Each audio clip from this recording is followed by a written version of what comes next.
শীতকাল পড়ে গেছে, তাই বাজারে প্রচুর কিন্তু টমেটো পাওয়া যাচ্ছে। আর এখন এই শীতকালে টমেটোর চাটনি খেতে কিন্তু দারুণ লাগে। তোমাদের কেমন লাগে? আমার কিন্তু খুব প্রিয়। আর আজকে আমি কিন্তু স্পেশাল টমেটোর চাটনি বানাচ্ছি। সেটা কেমন, অবাক হয়ে যাচ্ছ না? অতি অবশ্যই দেখে নাও ছোট্ট ভিডিওর মাধ্যমে আমি এই স্পেশাল টমেটোর চাটনিটা কিভাবে বানাচ্ছি।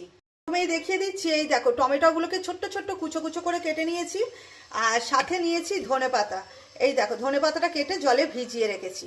গ্যাসের মধ্যে গরম করতে বসিয়ে দিয়েছি কড়া, দিয়ে দিচ্ছি 1 চামচ ঘি। ঘিটা গরম করতে দেবো। গরম হয়ে গেছে, এতে দিয়ে দেবো 1 চামচ 5 ফোড়ন। ফোড়নটা দিয়ে এবার কুচনো টমেটোগুলো এর মধ্যে দিয়ে দেবো।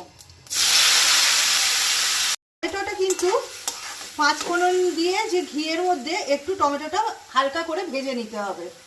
টমেটোর মধ্যে দিয়ে দিচ্ছি অল্প একটু হলুদ গুঁড়ো আর অল্প একটু লবণ। এটা দিয়ে একটু নেড়ে টমেটোটা চাপা দিয়ে রেখে দেব। হলুদ আর লবণটা দিয়েছি, দিয়ে একটু নাড়িয়ে নিলাম। এবারে এটা একটা ঢাকা দিয়ে একটু 2 মিনিট চাপা দিয়ে রেখে দেবো। এবারে চাপাটা খুলে গ্লাসের পেছন দিয়ে খানিকক্ষণ একটু টমেটোটা ঘেটে কাই করে নিলাম। টমেটোর মধ্যে চিনিটা দিয়ে একটু ফুটতে দিয়ে দেবো।